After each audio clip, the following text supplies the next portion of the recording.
that's laying waste to the American economy, there's one industry that's completely unfazed by it: the prison industry. No matter what happens, these companies are going to make mega profits off mass incarceration, which is exactly what the Democrats and Republicans want. The United States has more people in prison than any other country in the world, per capita or absolute numbers. We lock up people faster than Cuba, Iran, Russia, and over 5 times as fast as China. But even worse, about 4% of the women in the world live in the United States. But America accounts for 33% of the entire world's incarcerated female population. That's right, we lock up women over 8 times faster than the rest of the world does. That's evil. None of this helps our country at all, but it just helps the people who make money off mass incarceration and probation. That's what this is all about. There's a thing called jail churn.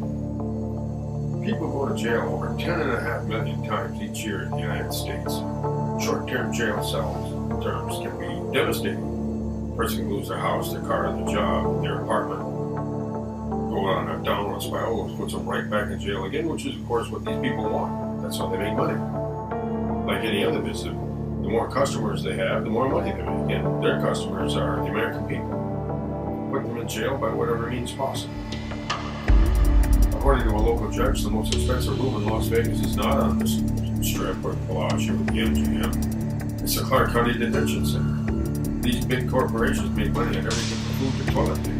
They donate very generously to the local politicians in the products. Price gouging is illegal in the United States, but it's perfectly legal in a jail.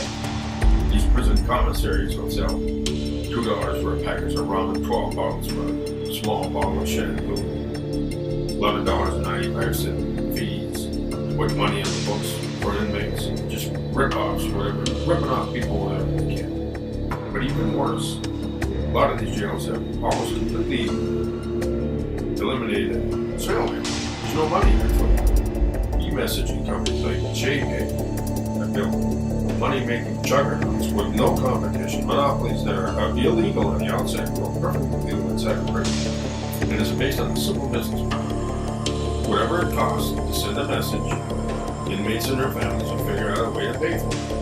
So JPay starts off with one of these, outrageous fees, $11.95, put money in the books, and then they'll go 47 cents an email, more if there's a picture in it, check for $18 an hour, up to $46 to download a music album. Then they give back very generously to the prison's 5% kickback, which can add up to almost $1 million a year for each prison system. Now, if that isn't bad enough, then what you have is probation for profit. We, the people, already paid the probation officers their salary and benefits. They don't need to be doing this, but it's just another way that these two parties have figured out how to make money off mass incarceration. That's why we have so many people in prison. It has nothing to do with making America safer. It's all about the money. They charge defendants for court costs, public defenders, other costs that don't have anything to do, like the sheriff's retirement fund. Inmates have to pay into that. Probation, $180 a month in Nevada. Ankle bracelets up to $100 a week. Don't pay, back to jail again. Which, like I said, that's exactly where they want people. They want them in the system. Either get them in jail or get them on probation or ankle bracelets. It's always about money. Then you have cash bail, which needs overhauling. Works like this: the defendant is arrested. The result: wealthy out, poor in. They can't pay the bail. They'll stay in jail.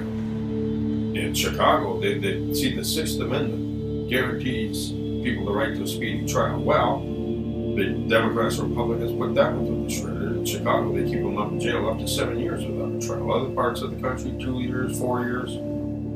Now the defendant has two choices: if they can't pay the bail, and they won't give him a trial. They can plea bargain to a crime they didn't commit, which happens a lot, or sit there and wait for a trial.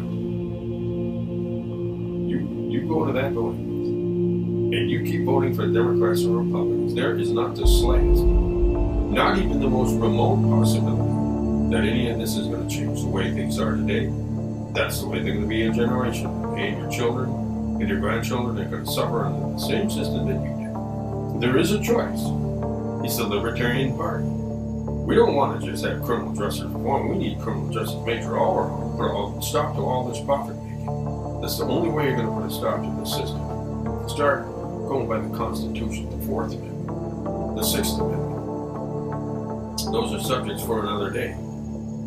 But we've got some great candidates on the ballot, and if you agree with us, we appreciate your support. Thanks again, and don't go away. Once again, it's time for our special segment,